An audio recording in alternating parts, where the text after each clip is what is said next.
Namaste. So the self-enquiry as a path, as originally coming from Bhagwan Raman Maharshi, on the whole belongs to the system of Advaita Vedanta, which is one of the esoteric philosophical systems of India. Today I want to share one particular aspect of this philosophical system in the context of the way it is practiced. Practitioners of Vedanta, particularly Advaita Vedanta, and practitioners of self-enquiry. For both of these categories, there is one trend that is often seen when it comes to their sadhana and their life.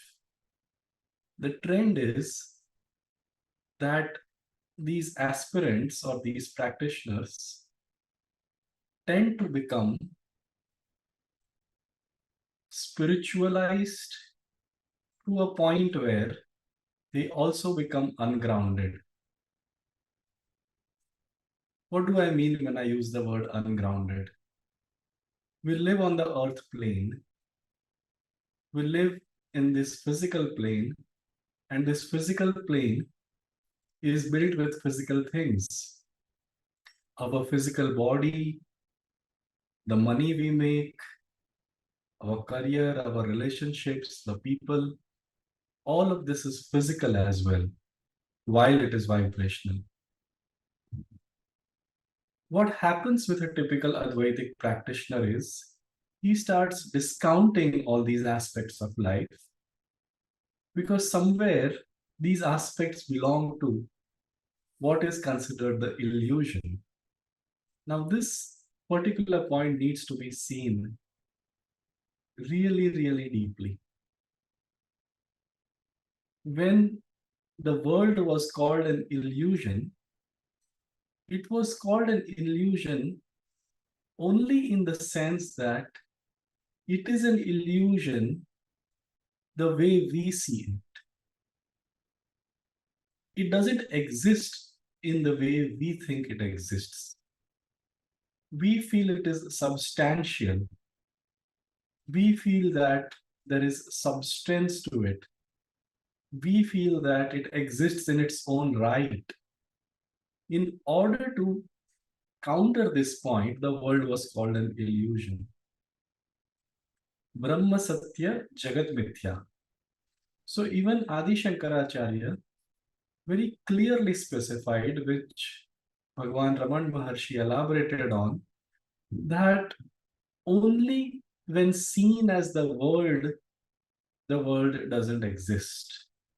However, seen as consciousness, the world exists. This is an extremely important distinction. And in the absence of this distinction, aspirants or practitioners tend to become lopsided. They tend to reject the world. India as a nation always occupied the golden age earlier on. But at some point, when its spirituality got misunderstood, India lost its focus on the material world and also became poor. And we are still paying the price for it.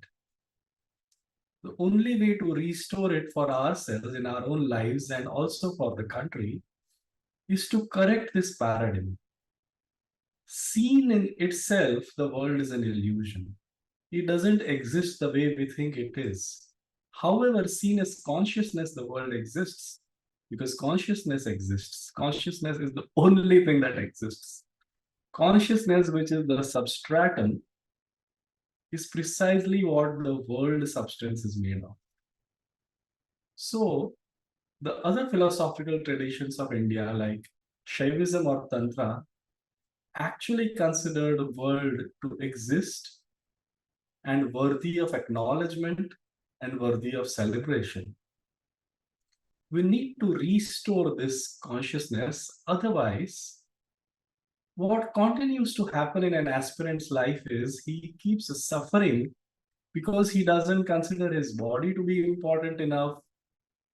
Whatever you focus upon grows. So if you don't consider body to be a priority, then body will not support in the process. If you don't consider money to be a priority or money to be a fact, then there would be shortage of money also somewhere along the line. If you think relationships are a bondage or they are an illusion, they don't exist, then again that aspect of life will suffer. Ideal spirituality is where these aspects are taken care of because we are living on the earth plane and yet we transcend them. So when we consider physical objects and the physical world to be an illusion, then we may tend to discount these aspects and suffer in these aspects.